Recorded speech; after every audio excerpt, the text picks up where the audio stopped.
And we're live. Hi, I'm Connor Fowler.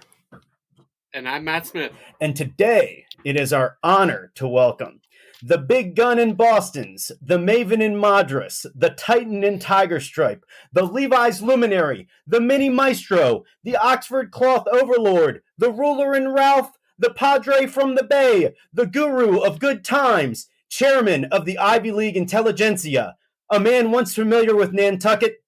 Here's Zach DeLuca at Newton Street Vintage. Wow. Hey, thanks. That's a killer intro. That's far and away the greatest intro I've ever heard. We try. Of myself. We try. It's the greatest way I've ever been introduced. A lot of time into our intro, and I help here and there, but every single guest, it's hilarious how they respond to it. I haven't been the mayor of Madras or whatever for quite some time, but I appreciate the throwback. That goes all the way back. That's like the whole trajectory. We went through your whole shit, so we are very cool. Yeah. We like to be thorough. That's for sure. So let's get started. So where is Newton Street? Oh yeah, it's funny. I get asked that a lot. It's a random street in Cambridge, Massachusetts, where I lived a long, long time ago. Mm-hmm. And yeah, when I started doing clothes, this is like ancient history now. This is like, we're talking 2009, 2010. I was living on this apartment in Cambridge with my girlfriend, and I was buying a ton of vintage. And I also wanted to start my own like made-to-measure tailoring brand. So I started this little thing called the Newton Street Suit Company, which was just a gigantic failure. I think I had suits made for myself, which was fun.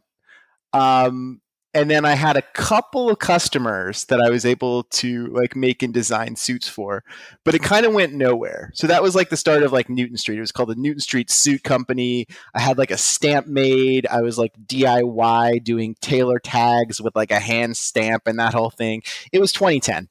It was a very 2010 move. And then when I started doing vintage, Newton Street Suit Co. became Newton Street Vintage, and I was doing these pop-up markets in Boston called the Top Shelf Flea. You guys remember those? Course, you remember Giuseppe and Affordable Wardrobe? Yeah. Oh, yeah. Yeah, so he started this cool thing in Boston called the Top Shelf Flea, which was kind of like a response to whatever that A Continuous Lean was doing down in New York at that time. I forget what that flea was called. Yeah. What was that? Because I went to this is all like a few times. This is ancient stuff. But anyway, that's how Newton Street Vintage came about. And then I started the Instagram handle and did nothing with it for years. Like forgot that I had it. And then years later, I just picked it back up, and that was my account. So that's my name. But I haven't lived there for like 10 years at least. So, Zach, where are you from? I'm from the Pittsburgh, Pennsylvania area. Yeah, I'm not a coaster in any sense, east or west. I'm a Rust Belt adjacent. Yeah. What, like, in terms of clothing, like, while you were growing up, like, what kind of stuff did you see in that part of Pennsylvania? So like I had no concept, like vintage clothing hadn't entered my consciousness yet. Preppy was a word that was used, but preppy in Western PA in the late 90s and early 2000s meant one thing, and that was Abercrombie and Fitch. Right. That's what preppy was. I went to a high school that was absolutely obsessed with Abercrombie and Fitch. You did not wear anything but Abercrombie and Fitch. And it's weird. Like I don't remember there being a lot of like subcultures in my high school. There weren't like punk kids and skater kids and indie kids and preppy kids. It was like there was Abercrombie and Fitch, and then there was a bunch of people that were just wearing clothing. Like it was Right. a weird world in 1998, 2022. Yeah. Before Well, I went to college. that's also, that's kind of the, I guess, beginning of the rise of like mass internet too. Mm-hmm. Yeah, So, totally. Like I grew up in a small town, had a very similar experience, although American Eagle was also factored in there because it was the closest store. Oh yeah. But, American Eagle was a thing, like, and that's what you got if you couldn't go to the Abercrombie and Fitch store. It was a little bit cheaper, and I remember like learning the differences between like that's sort of how I got into clothing. Actually, like observing clothing and picking out details was by basically like comparing Abercrombie and American Eagle. Oh, totally. I feel it. Yeah, it's funny to think about in hindsight because like that was more than 20 years ago, but at the same time, like if you had a couple of malls close to you, that's literally all that you could get. Mm-hmm. And so, or you could go like your J. Crew, but that was in its infancy, I guess, at the time. Yeah, that really came later. Mm-hmm. I mean, it existed, but it was like a catalog brand. It wasn't like as much of a mall thing until the sort of mid 2000s, I think. Right. Yeah. So, Zach, where are you living now? I live in the Bay Area of California, near San Francisco. Nice. And how long have you been out there? We moved out here in summer of 2020, so it's been a couple years now. Okay, dope. I love it out here. Has it, do you think, changed the way that you dress? Oh, 100%. Well, so there are a few reasons that sort of changed the way that I dress. But being out here, I definitely invested in some flip-flops. Flip-flops suddenly became acceptable. Being into vintage, like I don't surf, but like there's certainly facets of like old school surf culture that have like bled into vintage culture that I think are cool and not particularly unique to me. Like that's just a vintage thing. And then climate wise, like work wise, everything sort of changed. So I work from home. So like everything that I wear is really stuff that I'm going to wear around the house. And then also like, it's just warmer. Like I don't need a ton of outerwear. I love Shetland sweaters, but I just can't wear them here because it never gets cold enough. Yeah. And I can't sit around the house in a Shetland sweater. I'll just sweat to death. So it sort of changed the choices that I make clothing wise, but also like the vibe of how I dress. I've gotten a little bit more work weary.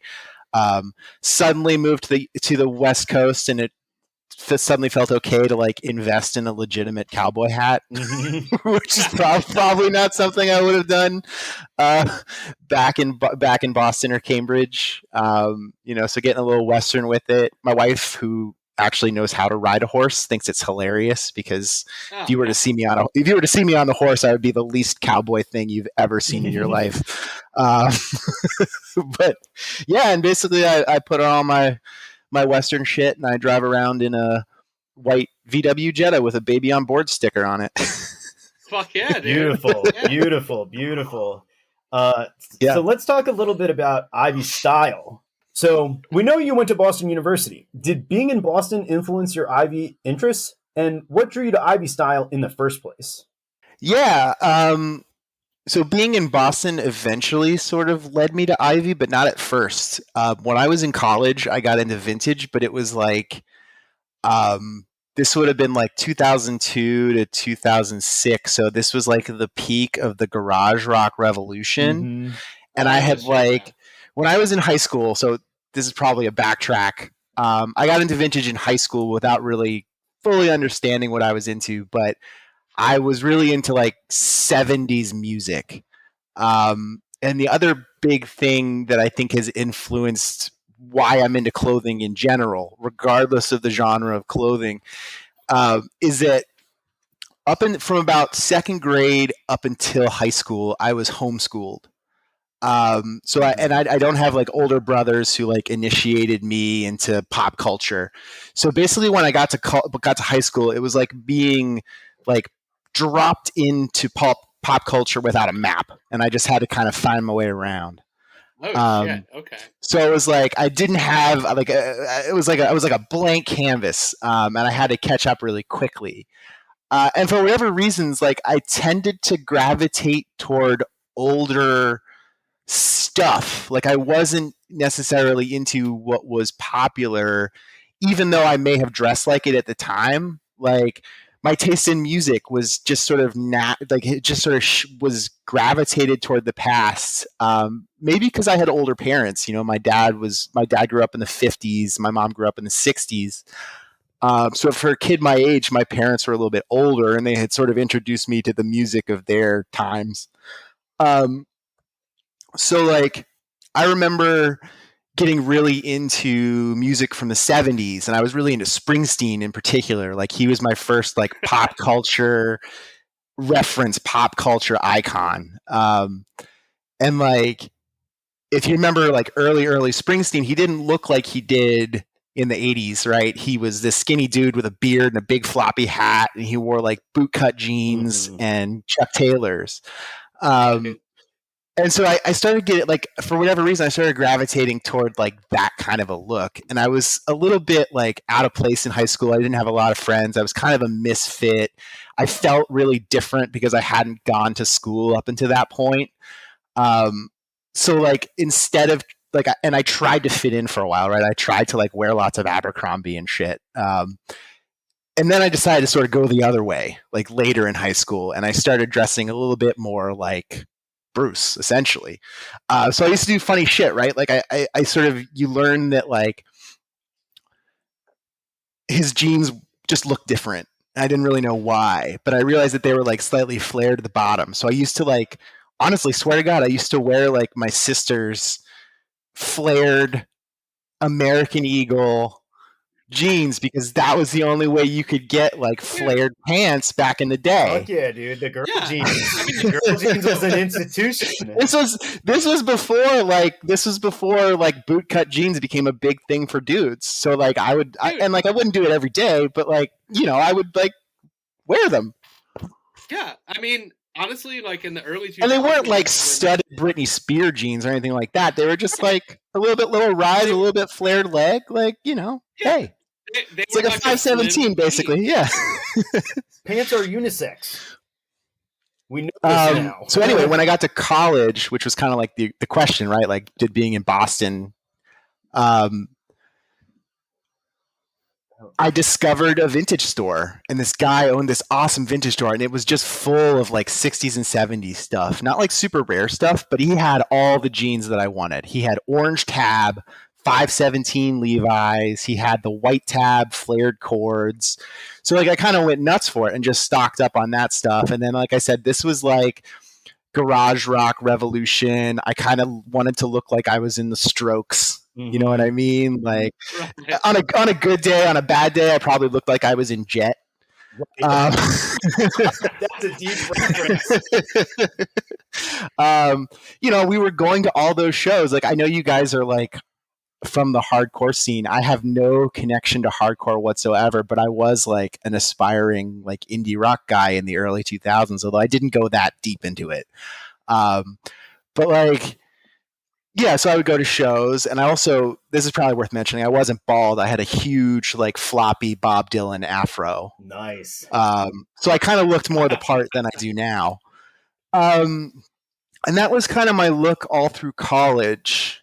And then when did I get into, like, Ivy and suits?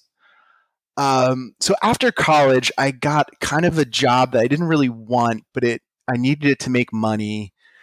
And I was working as like an office assistant at this like private equity fund, this really like high profile financial services place. Sure. And I didn't fit in there at all. It wasn't like I was still had like writing aspirations. I was this arty kid. I knew it wasn't my scene or my culture, but I had to wear a suit every day. So, and I don't know what it was about like a vintage suit, but I started dressing around this time, like pretty hardcore, like 1960s reenactor. Mm-hmm. Like I mentioned, I already like the music from the era. So like, and I'm talking like like skinny lapel, skinny tie, tab collar, and I was getting all this stuff from these same stores where I was buying the the 70s stuff previously. So that was kind of like my way to look to okay, I gotta wear a suit to work, but fuck you, I'm gonna wear a suit that looks like I'm in a Motown band from 1965 and not working at an investment bank. So that kind of led me to like tailoring and suiting, and then like through research that kind of distilled into like, well, what I was actually into was this thing called Ivy, and it actually had like this history in Boston and New England. And that led me to learning about like the natural shoulder and the button down collar and all those details that were sort of within this much broader like world of just looking like you're in 1966. And that's when I really got into like I started wanting to like work in clothing from that point on. And that was kind of the dream, to like work in vintage, to work in clothing. But yeah, that's sort of that's how Boston kind of worked that sort of look into my deal. Oh hell yeah! And so I'm assuming that's how you ended up at the Andover shop. Yeah, so this would have been, I ended up at the Andover shop kind of roundabout way. So I got really into tailoring, and this is while I was working at this office job. And sort of the first step was I thought I wanted to be like a legit bespoke tailor. And when I say into tailoring, I meant I enjoyed wearing suits. Right. Right. So like, and I wore suits everywhere. Like there are photos of me at like somebody's backyard barbecue in a corduroy suit. Like I wore suits all the time, everywhere. I wore suits to like post-college house parties that were still kind of collegey. Right. Yeah. Like I wore a suit, for example. Yeah. I wore a suit everywhere. I wore bow ties. I mean, I was that guy. I mean, we all were that guy. Yeah, I was just about to say, everyone who listens to this show is that person at some point in their life. And I was so like confident too. I was like, "Yes, I found the look that I'm gonna die in." Right? For 200 ties. Yeah, bury me in a bow tie. Yeah, totally. But yeah, how to get to the end? So like, I really wanted to work in clothing, but like I said, I didn't have any experience. So I had this idea. I had been down in New York. There was this guy at the time, Danny. I forget his last name, Lewis, I think, and he had this brand called Brooklyn Tailors. You remember him? Oh yeah, dude. That's a throwback. Yeah, I think he's still around. I think his business is still doing well. And this was back when he was literally like doing a made-to-measure business out of his apartment in Brooklyn. And I had wanted to get a made-to-measure suit. Like that's a thing, like your first made-to-measure suit. But obviously I wanted to do it on the cheap and blah, blah, blah, blah, blah. So like I had emailed back and forth with Danny, and I ended up going down to New York to get a suit made. And the suit came out fine. But over the course of like dealing with him, he mentioned that his tailors were in Nepal. And I was like, oh, I wonder if I could do this. So like the whole bus ride back from New York, I was like scribbling in my notebook about like design suit ideas and like ways like what I was going to make. And that's kind of when the name Newton Street Suit Co. came about. And so I gave it a try. Danny had something I didn't, which was retail tailoring and measurement experience. So the first couple of suits I tried for myself, and they came back okay. I'm sure they're like buried in Facebook photos of me somewhere wearing these suits. But that was me trying to just like bootstrap my own tailoring business as like a side hustle while I was working at this investment bank and wearing lots of 60s clothing. And the other thing that helped me get, my start is kind of a weird term because it's not at all what I do for a living now. But like I managed to talk my way into this other guy in Boston who had like a legit made to measure business selling like Martin Greedfield made suits. And the way that I got him to pay attention to me and like let me work for him for free was I rewrote the copy on his website, and I got a friend of mine to do a quick and dirty like web design for him. which we'll come back to later because that's more germane to my like current career. But anyway, so this guy Craig, who had this made to measure business, brings me on board as like his intern, and so I get to learn a little bit of the ropes about how to work with a made to measure factory, how to work with Greenfield. I think what he was actually hoping for was that I would bring him a bunch of like really rich dudes from the investment bank, which I tried to do, but it didn't really work. And so that got me enough, just enough of a resume that I was able to go down to the Andover shop when they were hiring and like get a job at the Andover shop. And I think the Andover shop has this weird, like, it's also super weird to be talking about the Andover shop now because it does feel like a bajillion years ago. Right. But it does have this like slightly like exclusive vibe. But it was not difficult to get a job at the Andover shop. I just put on my best suit, had a quick interview, and then started the next day. So that's how I found my way there. Oh, that's awesome. And then after the Andover shop, you eventually moved to Ralph, right? Yeah. So that was sort of my the final act of my like menswear career. Right. So I was working at the Andover shop, which was much less fun than people would think. It was pretty dead most of the time, so there was a lot of standing around. Yeah. And I wasn't making very much money, so I decided to hop on over. Like working at the Andover shop was interesting.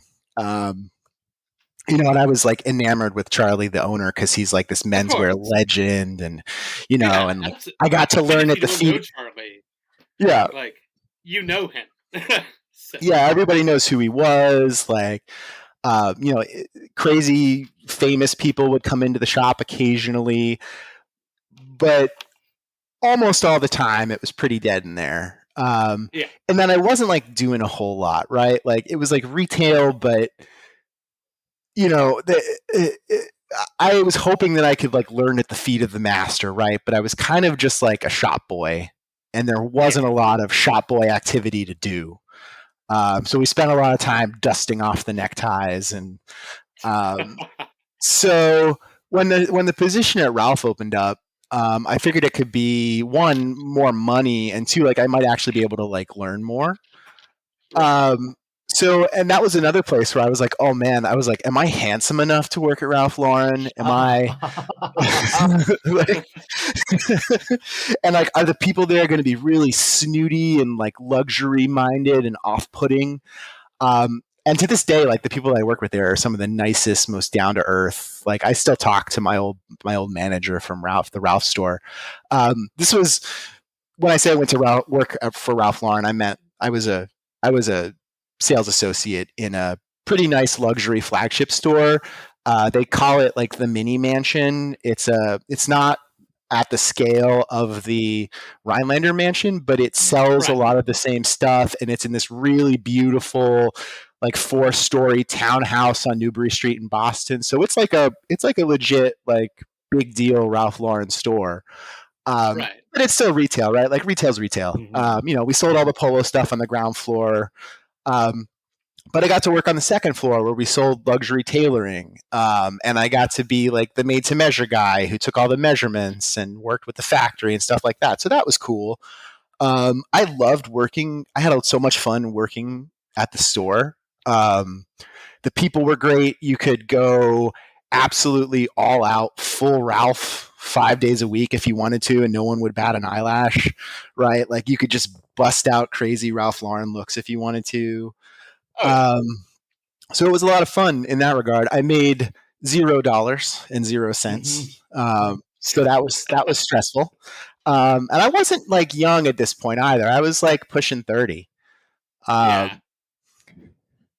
So yeah, and that was sort of Ralph Lauren, and that was kind of where not my love of clothing ended, but definitely my like desire to do it for a living. Right. Yeah. It definitely takes a special like type of mindset and person, especially with like how so many of these jobs are like structured, like the commission based or whatever. Yeah, it was rough because like, so what was interesting about the Boston store is that the Boston store had the number one seller in the entire Ralph Lauren company. She worked on the women's floor, and she made more money than like the next three people on the list combined. She sold everything. Yeah. They brought in all like the super rare collection pieces, the stuff that goes down the runway. They brought it in just for her to sell. But from a men's perspective, like selling in Boston is tough. Like the Boston market for men's clothing is rough. It's mostly like it's most of the guys that are wearing suits in Boston are wearing suits to go to office jobs. It's still a very conservative place, both in terms of style, but also in terms of like spend. Like people don't buy expensive. So like I'm sure the sales associates that work in New York and Miami like make way more, Chicago even probably do better than the Boston store, even though it's this beautiful like World of Ralph mansion.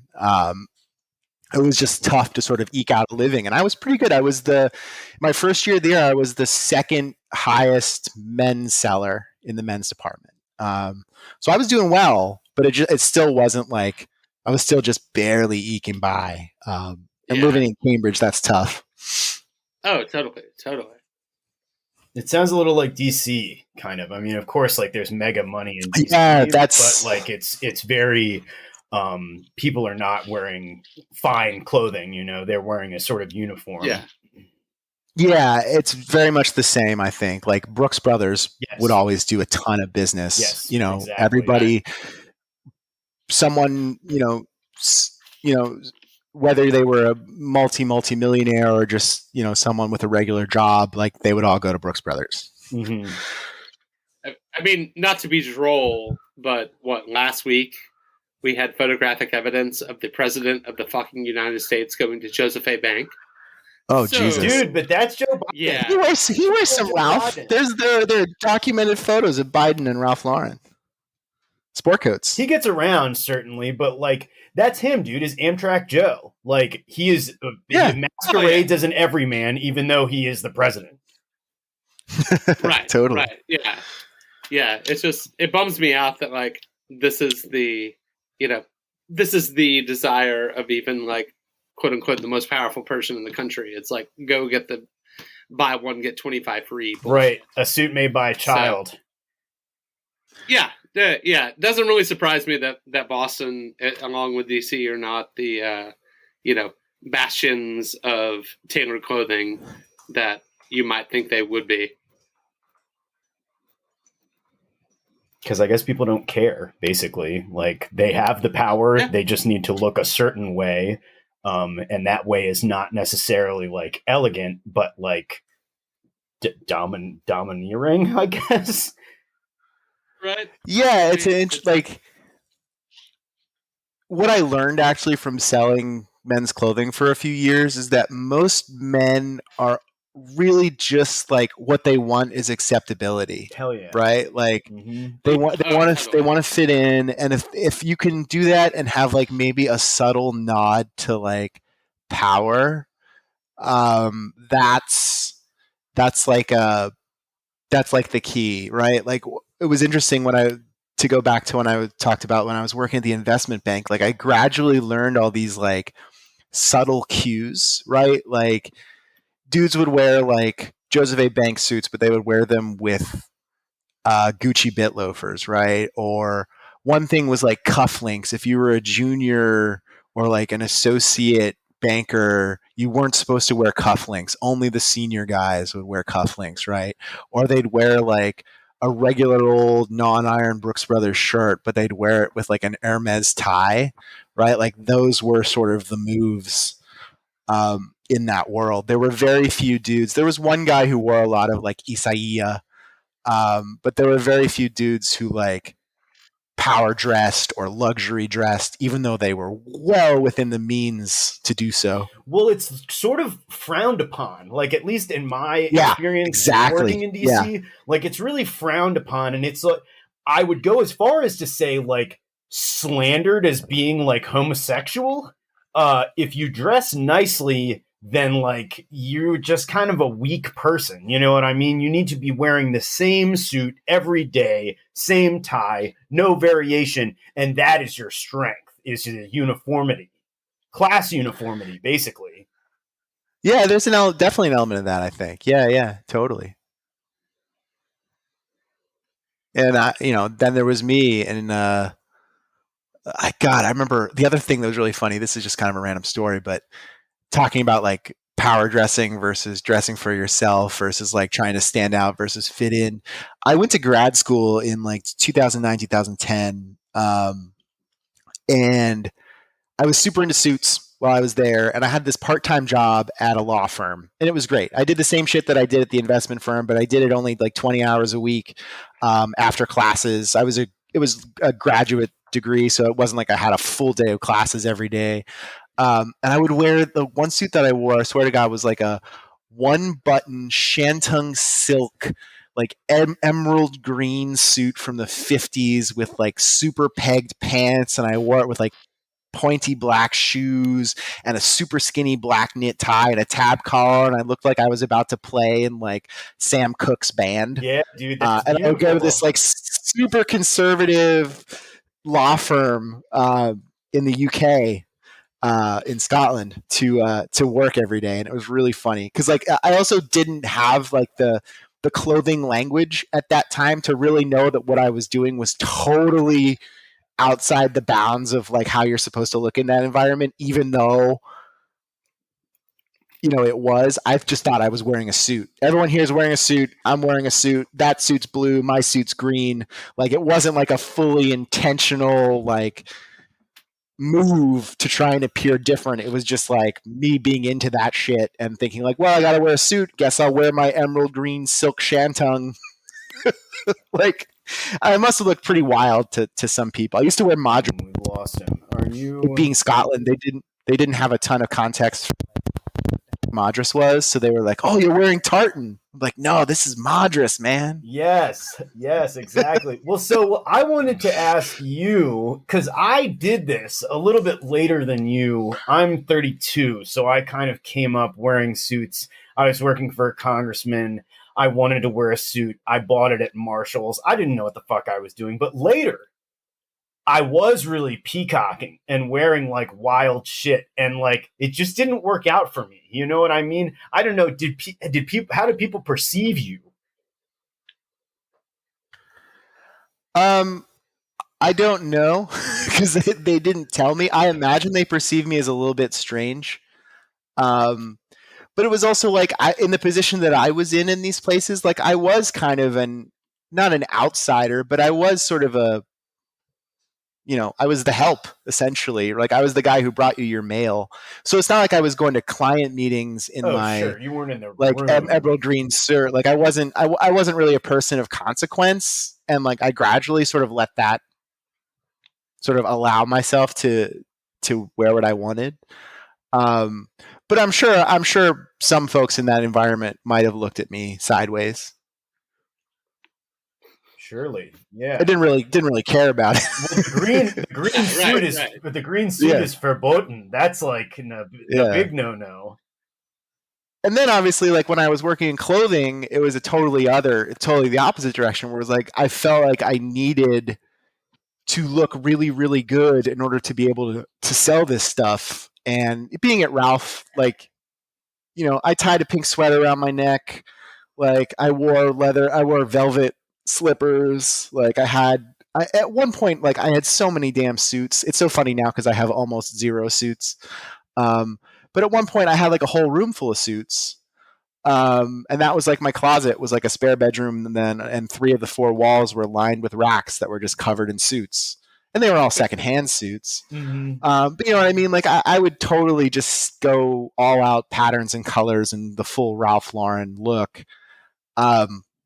And it was really funny because like looking back, like I'd feel really confident and good in that in the store.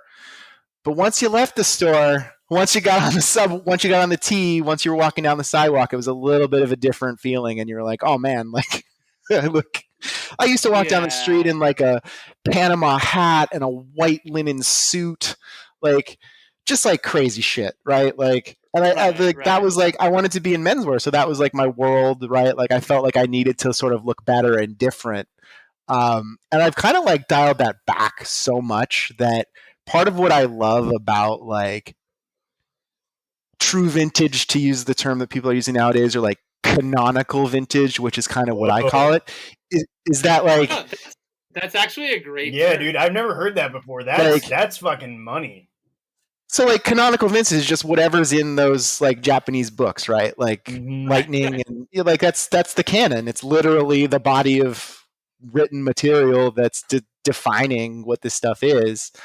But what I like about it, and I'm not like a stickler for only that stuff, but you can pick a look out of those elements and kind of be a little bit the same as someone who's wearing just normal clothes, right? Like you can wear, and this is kind of like, I know this wasn't a question, but like I feel like my personal like approach to things is a little bit, on one hand, I'm kind of a collector, and then on the other hand, I'm more into wearing the stuff than just like having it or having every example of a thing. But like, take a simple look, like take a classic like vintage look, right? White t-shirt, fatigue pants, denim jacket, right? There's a way to do that look for like $100 at J. Crew. There's a way to do that look in vintage for pretty cheap, right? You get like a decent white t-shirt, a pair of 50s or 60s khakis, and like a Lee 101 or a regular old Type 3, and you can do that look for pretty cheap, within vintage. Or you can go totally crazy and wear like a pair of 1941 khakis and a Type 1 jacket and some crazy white t-shirt. And it's really all the same look.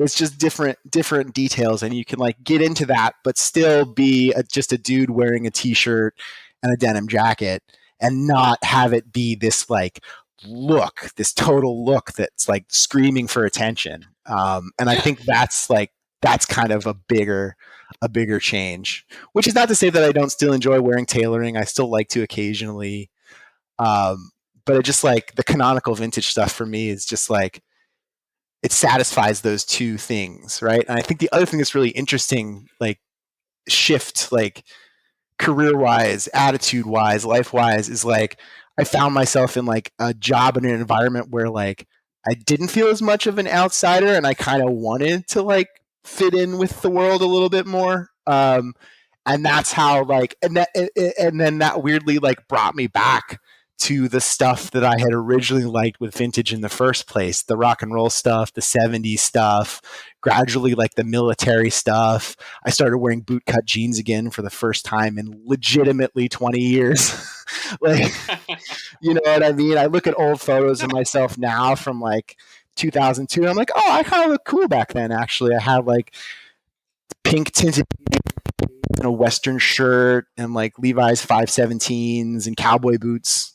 And that was like my look way back when. And now I'm like, suddenly I can wear that stuff again. I think it's kind of nice. It's cyclical. Oh, totally. It's really cyclical. Yeah. We got to go into the archives and get some of the pictures, though. We got to see some of these outfits, if you would. Yes, please. I'll see if I can dig them up. Yeah, I'm sure there are a few of them on Facebook. Definitely on my old Tumblr. Mm-hmm. I used to do fit pics on my old Tumblr. That's a great place. Like I love, because the other thing that's really funny is like the people that I work with and are friends with now like have no context for like that prior self when I used to wear like white bucks and bow ties every now and then. So like if I want to blow someone's mind, I'll just like send them a photo of myself from 2012 in like a polo coat and a bow tie and white bucks and a tweed suit, right? Like, yeah, I'm almost positive that there was a picture of you in my Tumblr archive that I reblogged at some point. Oh, sure. I love Tumblr. I was never like very successful on it. I don't think I ever had very many followers. But I love those. Yeah, it was a fun thing. And like, I don't know, as far as social media goes now, like I yearn for that type of thing again. Oh, hell yeah. It's just like, a bunch of people like, reblogging dumb shit and cool people that they think look rad.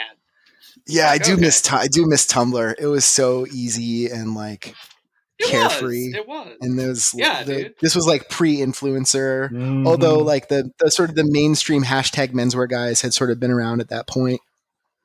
Right. Yeah. That was a very specific and particular time for fashion, I think. Yeah. I remember everything was tailored. Everything was like tailored, everything all the time. It's funny because like I was wearing, a tie and a jacket most days, but then I go back and I'll look at like shit that I archived and reblogged, and it's like, oh, it's the same stuff that I'm into now. Like I just wasn't dressing that way at that point. Yeah. It's interesting. Like I feel the same way when I look at some of that stuff, and I had started to get into like some of the quote unquote canonical vintage tumblers at the time too, and how that stuff sort of bleeds together. Yeah. So going from Ralph and the Andover shop to becoming an international ad man, like how did this happen? What drew you into the advertising world? Yeah, it was kind of an organic thing. And it happened really gradually. It's almost like this could almost be like a whole other podcast, like the midlife career jujitsu podcast, the job switch. Yeah. So let me think. So like, I'd always been into writing in general. I went to school for English. I got a master's in English. When I was younger, I did a lot of creative writing, that kind of stuff. I went to like writers camps when I was a teenager, where you would just like go to a college campus and like be a writer, and then have like a reading at the end of the camp in a local coffee shop and feel really arty. And I loved all that shit. And I still do like writing and books and stuff. So that was sort of always in the background. I feel like when you have those inclinations as a kid, at least my parents were like, oh, you should be a writer for a living. But that wasn't like, you should write copy for ads. They were like, my mom thought I should be a food critic or a screenwriter or a journalist. You should write the next Star Wars trilogy. Like, sure, I'll just hop right out and do that. Call George. Yeah. Let me just get right on that. That's why you moved. So that was kind of always in the. No, the California move was kind of unrelated. Yeah, I'm joking. I meant to write the Star Wars. Oh yeah. To start my film career. Yeah. To find George. Now I'm closer to Hollywood, Mom. It's gonna happen. It's finally gonna happen for me. Yeah. So one thing that happened when I was at Ralph was like I wasn't making enough money in retail, and I loved the company, so I wanted to figure out if there were other things I could do in the company. And one thing they had us do, I don't know if you did this in your menswear work, Matt, but they had this thing called the Book of Business, which is basically like a literal 3-ring binder of everyone you ever sold to and what they bought.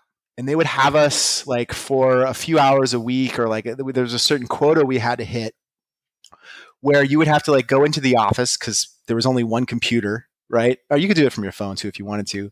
And you would have to like email a certain number of clients with like to attempt to get them to come to the store, whether it was for an offer or a sale or like come check out our new collection. It was usually revolved around seasonal releases, new fabrics, whatever.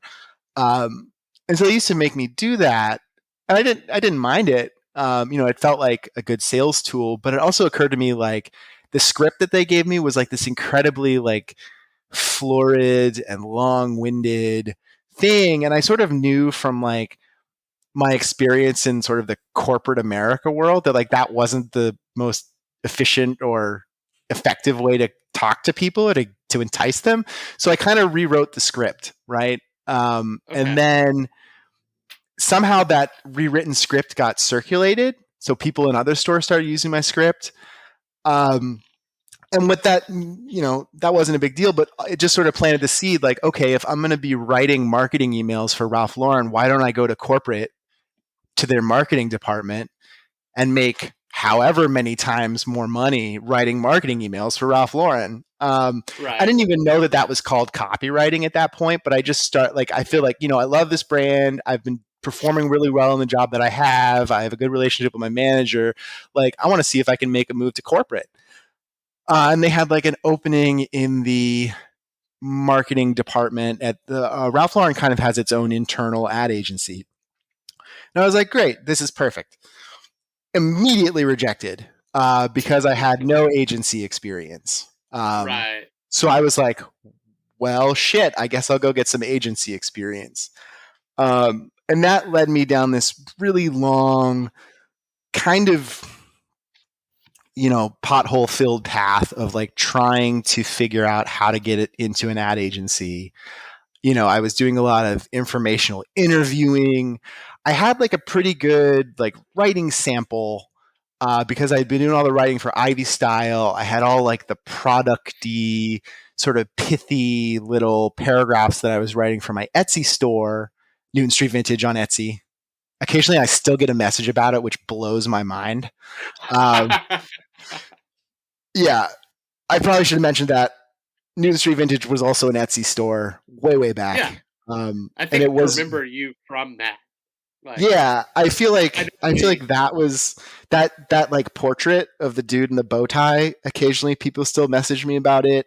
There's one dude who's like using it as his avatar. It's totally it's like crazy. So yeah, I had an Etsy store. So, but like I was right.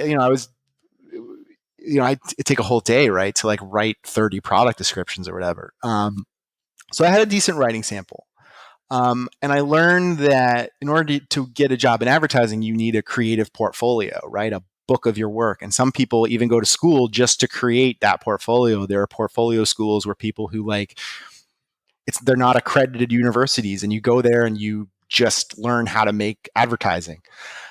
I knew I wasn't going to do that. I was 30. I had no money. I already had a graduate degree. I wasn't going to drop 20 grand on portfolio school. So I had to figure out another way in. So I was informational interviewing and, reading books about copywriting. And this is on the side while I was still working at Ralph. And then I happened to meet someone at a brunch who was just looking for someone to do some marketing writing. And I was like, okay, I'll do it for free. And that led to a semi part-time thing where I went to their office and did some really basic copywriting. And so that was another step. Right. And then from there, I got really lucky and I just met a guy, I was just trying to meet people who worked in the field. And I met someone who was in the position that I'm at now in an ad agency. And he was looking for basically a low-level copywriter. The dude they had was quitting and they needed someone quick. And I was like, I'm 30, I'll take an internship. And I literally volunteered to be an intern. But it ended up being a full-time job. And that's how I got my first agency job that got me agency experience. And then from there, it's much easier to go to other places and do other things once you have that foothold. So that's copywriting. Yeah. So this may be a little broad of a question. I was going to ask you what you thought about advertising, but then I'm going to revise it and say, what do you think about advertising in menswear?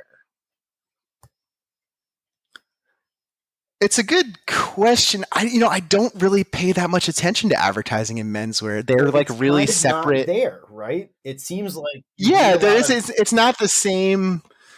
There's a lot of content marketing in menswear, and a lot of it's garbage. A lot of content marketing in anything is, but there isn't a ton of marketing advert. Nobody's doing Super Bowl commercials for the Men's Warehouse or J. Crew, right? It's just a different. It's just a different world. A lot of it's digital advertising, right? I get retargeted. I've been retargeted for those giant fit chinos about 10,000 times. That sort of stuff. But there isn't a lot of pure brand advertising, and at least not that I can think of. I'm sure in menswear, sort of when we say our sort of little world of menswear, I'm sure there are Nike ads and stuff. But I don't think that's what that's not what you mean when you say like menswear, right? No. Yeah. Yeah. You took the question. Funny, like, you took the Connor question and the right way. Yeah. Yeah. I don't know. Yeah. It's interesting too. Like I don't work on any like menswear, even menswear adjacent accounts. That's not true. There's one that's sort of similar to that, kind of might tip over into that realm, but for the most part, my work doesn't have anything to do with menswear, so I don't pay a ton of attention to. And also, since I got more into vintage, like I'm less hip to like what's happening with brands. Like I still read dye workwear, and I still pay attention to some of that stuff, but I'm less like cued into what's going on than I was back in the day. And I also feel like it's so fragmented now. Like everything's sort of its own little niche. Right. But yeah, I stick to my own little enclave. Yeah, Connor and I have talked just, kind of in the run up to launching the Apocalypse Studs podcast, like just about how important like Mad Men was for a plethora of in the clothing industry. And like even when I was like in New York and working in menswear, like the copy was always such a like huge part of whatever the fuck was going on. And so it's really funny to like think about that now 10 years on in the context of like it doesn't really matter anymore. Like, yeah, no, that's so most of these companies don't have to advertise. It's blowing my mind. Yeah, because what's so funny is like Mad Men. I was obsessed with Mad Men. I used to go to Mad Men parties. Actually, one of the reasons, like all of us did. Yeah, like I used to reel smoke and like like go to Mad Men parties. There are definitely pictures of me on Facebook in like a Trilby hat and a fake cigarette and like a shark skin suit. I was already into that stuff when Mad Men dropped, so I was like psyched to see that stuff on TV, even though looking back, some of it wasn't the most like authentic, but like that whole world, totally. And then it just kind of took off. Then all of a sudden it was like really like, you bring it up and I had totally forgotten about it. Like it's like Mad Men, sort of the combination of Tom Brown and Mad Men helped make suits like cool. Right? Every dude, even if you weren't into like specific 60s suits, like you wanted a fucking tie bar because of Mad Men. You wanted like a pocket square folded into a white sliver because of Mad Men, right? Like that whole thing, which I had totally forgotten about. The other thing that's really interesting, like my interest, like loving Mad Men or being super into Mad Men, like so predated me trying to get into advertising that I totally... They don't even connect in my mind. Like, that's... But you almost, like I feel like you almost can't parse the two because, like, for the blogosphere generation of, like, menswear people or clothing people or whatever, like, Mad Men was such a mainstay. Yeah. And maybe the first, like, it's obviously it's a fictional show, but, like, it kind of... for a generation of people, probably opened their eyes to what copywriting and advertising actually is, kind of. Yeah, so, I buy that. Yeah, totally. How many of those people were like, oh, fuck, I can do this because I watched Don Draper do it. Right, yeah. Like, it's really funny to me that like, you're kind of straddling that line between the two things, but they don't really connect for you. Yeah, it's just the different phases in my life, I guess, even though like they're not separated by that many years, like it just wasn't like I was watching Mad Men for the clothes. Like, yes, they were in advertising. That was just the world that was what they worked in, but it wasn't like, hey, how do I get in that? How do I get that job? It was like, hey, how do I get that lapel?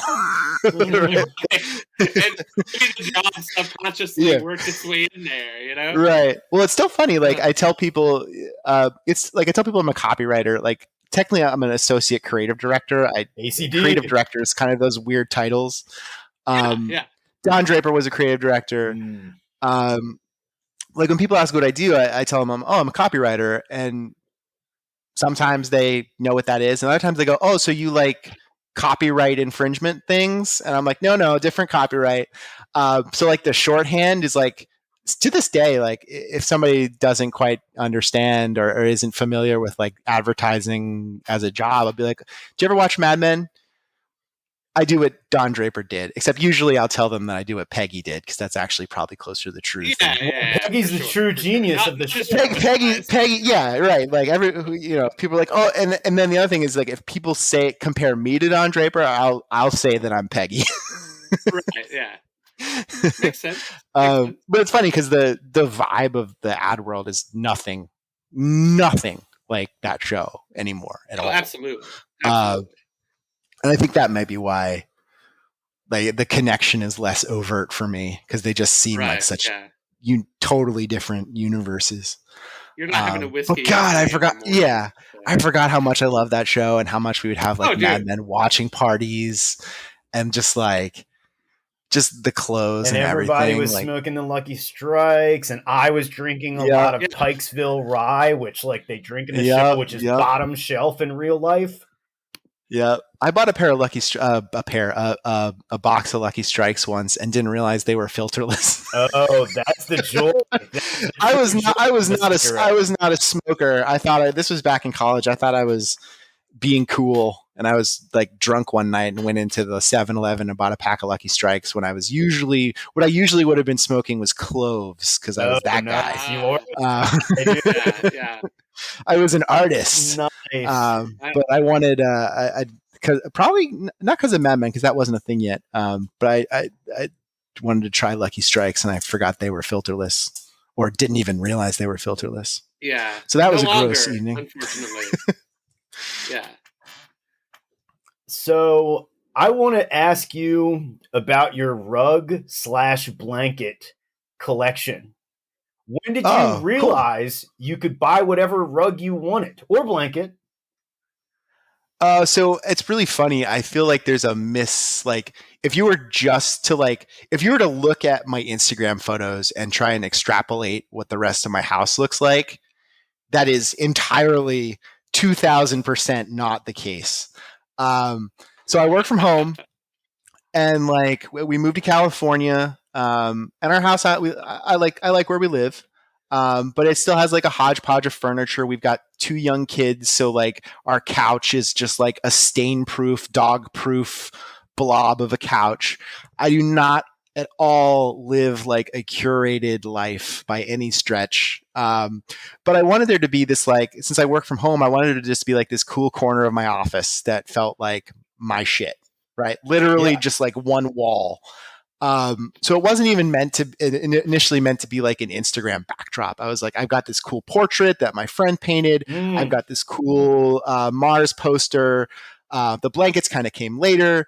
I got this desk in the corner. Like, I want to try and make that as cool as I can, because that's where I'm going to sit and work during the day. And like the kids aren't in there as much, so like stuff's not going to get wrecked. So those blankets, I'm not like I feel like I have a decent eye for those camp blankets and the rug, but I'm not by no means like a Navajo Western expert by any stretch. I didn't know how deep it went. No, it's pretty shallow. So like I got a few of those blankets. They're for whatever reason they're much easier to find out here on the West Coast. Of course, probably because we're closer to that part of the world than. So they're easier to find at like flea markets. There's a really good vintage market in the San Francisco area at Alameda that happens once a month. The vintage culture out here is much more like show driven. We can talk about that. It's got pros and cons. But so there's fewer like awesome vintage stores, at least up where I am, than there were back in Boston, which feels counterintuitive, but in my experience, it's true. But there are a lot of really good flea markets and vintage shows. So anyway, that's how I like amassed the blankets. And like I use them as blankets sometimes if we go to the beach or whatever, but they look nice folded there. And then I was like, one thing when I really started doing the fit pics, back when I worked in Boston, the agency where I still work has this really cool like warehouse office, like you do. And it had this really cool like stairwell, and there was this sort of window ledge that was at perfect height, and I would walk up the stairs because it was only a third floor office. And I'd stop, and it would be super easy and quick just to like flip my phone, set it on the ledge, take a fit pic, and then head back upstairs to work. So like it wasn't like a big produced deal, which I don't want my fit pics to be like that. Like I'm not going to go out on a shoot and pretend to be a model. Like, so like, it was like that nice little moment of like, okay, I could take a quick pic, I can post it, I can get that serotonin, and then go about my day. And I, when I moved out here and started working from home, I kind of lost that stairwell. So I was like, okay, where am I going to take fit pics now? So I like experimented with a few different places. And then I realized like that little corner, like totally makes sense. I can just take a snap, and then my desk's right there, and I can just post the photo and go back to work. So that's kind of the blankets and the rug. The rug I found on Etsy. I love the colors. I don't know how old it is. I checked. It's pretty sure it's like legitimately Navajo made. Mm-hmm. Like there are lots of made in Mexico knockoffs of Navajo rugs. So I did a little bit of research on how to spot those. But it looks legit, and it wasn't too expensive, and it looks nice on the floor. And it is surrounded on all sides by just like chaos and Nerf guns and like half-eaten cookies and dog toys and whatever else. So that's like my one little corner of the house, and everything else is kind of like very kid oriented or very just like functional, non-curated. But yeah, those are the blankets. Excellent. That's it. Yeah. So while we were researching, we saw on your website, you say you finally arrived at the perfect answer for quote unquote why vintage. And so we were just wondering if you could clue us into that. Yeah, so one thing that's weird about people in my line of work is like there's this weird pressure to have like quirky personal things on your portfolio site. Mm-hmm. And honestly, like I sort of agonized about my portfolio site from like do I sound lame? Even more about like that than like the actual work that's on there. But yeah, that was an idea that I had. People always ask me, like people who aren't into vintage, who don't like already know about it, like, well, what is it? Why do you like it? Like you can, you tell someone you're wearing a pair of pants from World War II and they go, what? Like those are from World War II? Like, what does that mean? Like, it totally like, it's like, and like I tried to find like a way to explain it, or like, and you can say like, oh, well, I'm really into history, but that doesn't quite get at it. Right. Like mm-hmm. I do like history, but I'm not wearing this stuff because I want to be like a living historian. You're not a reenactor or anything like that. Yeah. That's not my thing.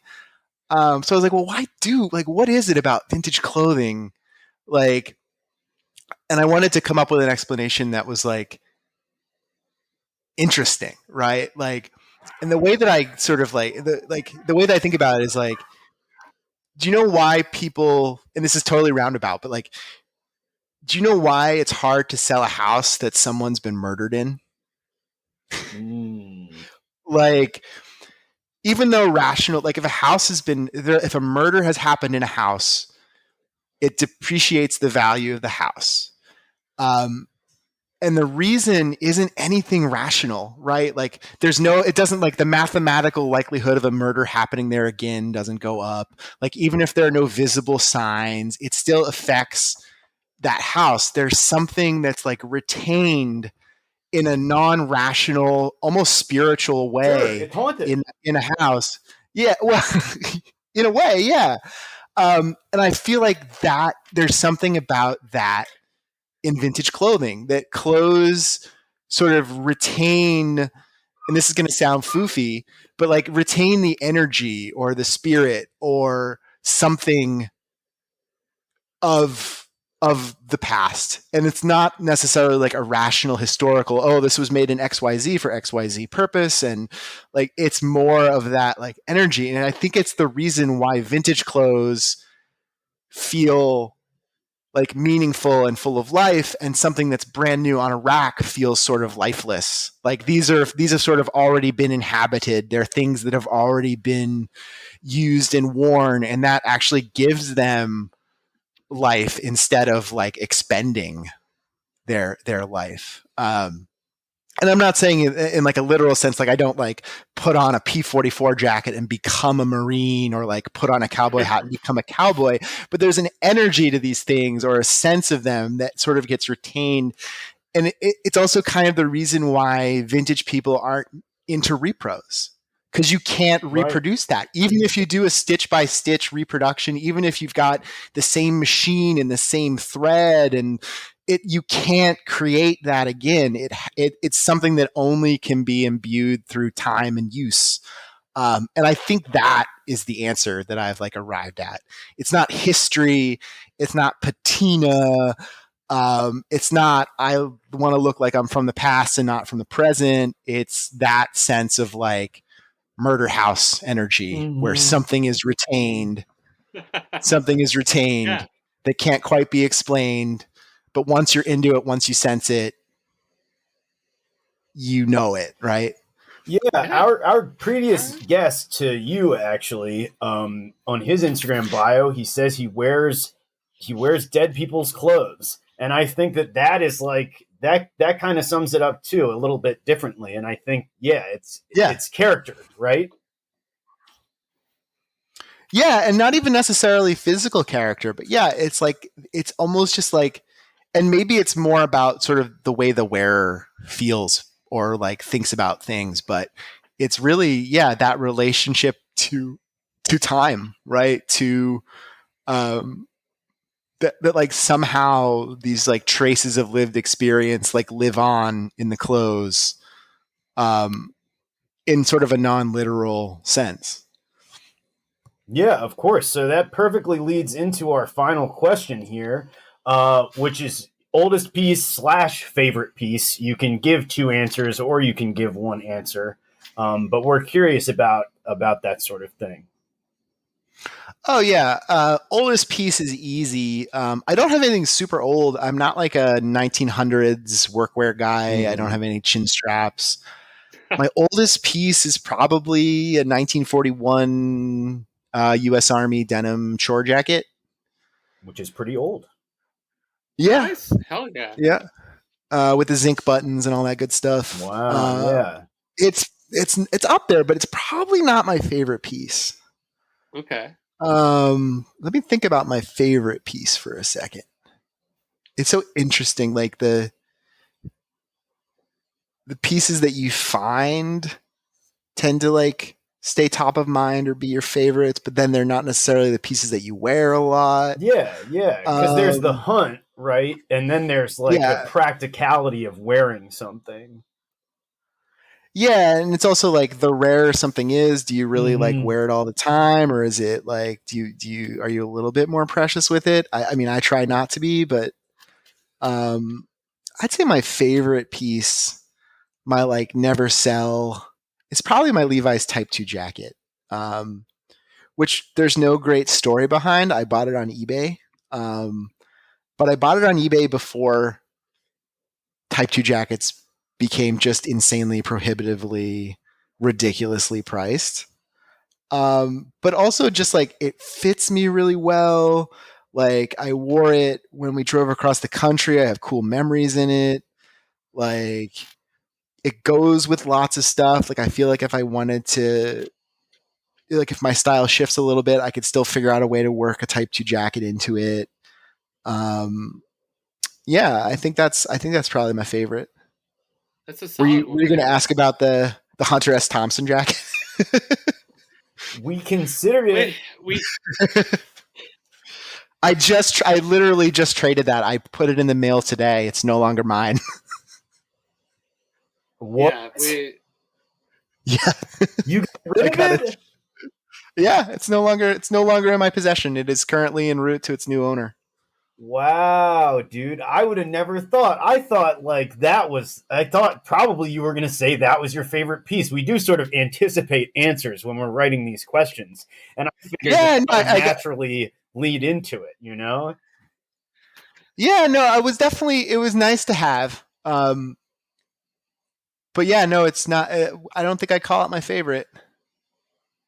I mean, it wasn't low on the list, of course, but like it wasn't like. I mean, no, it wasn't. You know, like Sophie's Choice. That or the Type 2. Like that's not a hard. It's not a hard one. Yeah, it's a very impractical piece. You know, it's extremely loud. It's very like recognizable. So I feel like it would be a challenge to wear that like on a regular basis without looking clownish, unless you were Hunter S. Thompson. Yeah, it was less like I had some weird experiences wearing that jacket, online and in person. And it was less about the clownishness for me because like coming from like the Ivy patch this, patch that world, like that coat feels very, and I think that was kind of like the original intent of that jacket was to be sort of a go to hell adjacent kind of thing. And it sort of got co-opted by counterculture and Hunter S. Thompson. Yeah. I'm not a huge Hunter S. Thompson fan. I don't have anything against Hunter S. Thompson. I'm just not like a member of the Hunter S. Thompson fan club. Like it's just not my thing. But like I like the coat, you know, and it's so warm out here. Like when the hell am I going to wear a patchwork corduroy coat to work from home, like to walk the dog? Climate impractical. Like, right. Yeah. And the loudness was a factor too. Like you can only wear it with so many other patterns. But yeah, that wasn't on that wouldn't be my favorite. That wouldn't make the favorite item list, especially now that it's no longer mine. Zach, I do have one follow up to this Hunter S. Thompson coat discussion. If feel free to say no to this. But if you want to divulge, what was the most absurd monetary offer you got for that thing? Oh, there wasn't a lot. Okay. No, it wasn't absurd. I got a lot of attention in a weird way having that, and it felt like there was like weird hype around it. Right. I would love that fucking thing, and I feel like I am insane enough to wear it.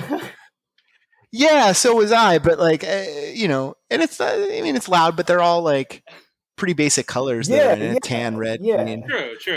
I got a lot of comments about it. I got a lot of like inquiries, but I never got like crazy cash offers. Honestly, if I had, I probably might have sold it. Like I'm in my late 30s. I have 2 kids. Like I know where my priorities are.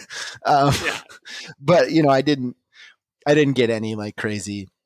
So I ended up trading it to a friend for some good stuff. Right. So, but yeah, I wasn't like. Outside of monetary offers, what's the most ridiculous thing you got offered for it? I had a guy who was like, when I tried to scare him away with a large number and it didn't work, and the conversation continued. Which made me nervous because I was like, "Oh man, how far can I take this?" And we were talking like $4,000. Oh wow! Yeah, and like I don't know exactly what it's worth. I know what I paid for it, like, and it's fine.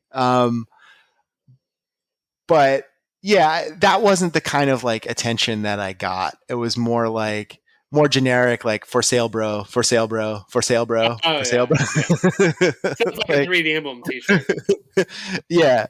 And then like a lot of weird like Hunter S. Like somebody messaged me and told me that owning the coat doesn't make me Hunter S. Thompson, which felt weird. Felt like that wasn't something that I was implying. But thanks for letting me know. But I just like there was like a weird like energy, like people would like come up to me and ask me about it, like not even like people that I was interacting with at the time, but like people would cross the street to ask me about it, or like it was a lot. I'm kind of an introvert, so like I'm not into those kind of interactions. Totally. But it was a lot. But plus like the friend that I traded to, like I know he's gonna love it. Like it makes sense. The deal made sense. So, you know, and once it's gone, I don't miss things. I feel like that's one of the things about vintage that like I'm not a hoarder. Like I love and as I've like gotten like advanced in my career or whatever, like I've definitely spent more on vintage and like enjoyed collecting like rarer things, but like I don't think that's important to style necessarily. I think style is something totally different. And I also don't hoard. Like I don't need 3 of everything. I don't need a giant stack of like, because I'm not a reseller, so like I'm only buying stuff in my size. Like, so I don't need to hoard stuff. Like, right. So it makes it fun to like sell stuff because now I have like the funds and like the anticipation of like what I'm going to get next. So it's a little bit of a revolving door, but it's like, to me, that's more fun than just like what the vintage game sometimes feels like, which is just like who's got the biggest stack. Yep. Well, Zach, this has been a really fun conversation, and I'm stoked that we had the chance to talk to you, and thank you for coming on. Yeah, this was so great. It's I follow you both, and great to put names and voices to faces. Absolutely. Yeah. This was a lot of fun. This was like this was like the best lunch break I've had in a long time. Oh, dude, you are too fucking kind. That is too nice. Yeah. Thank you so much. Well, before we go, Zach, do you want to plug anything for yourself? I mean, my Instagram at Newton Street Vintage. But that's it. I'm not dropping an album or anything. I don't have an artisanal denim collection coming out or anything like that. So okay, yeah. Follow Zach for the clothes and stick around for the memes. Yeah, if you want to see me take a picture in the exact same 2-foot square of my house every single day for the next, follow me at Newton Street Vintage. Awesome. All right. Well, cool. Thanks everyone for listening. I'm Matt Smith.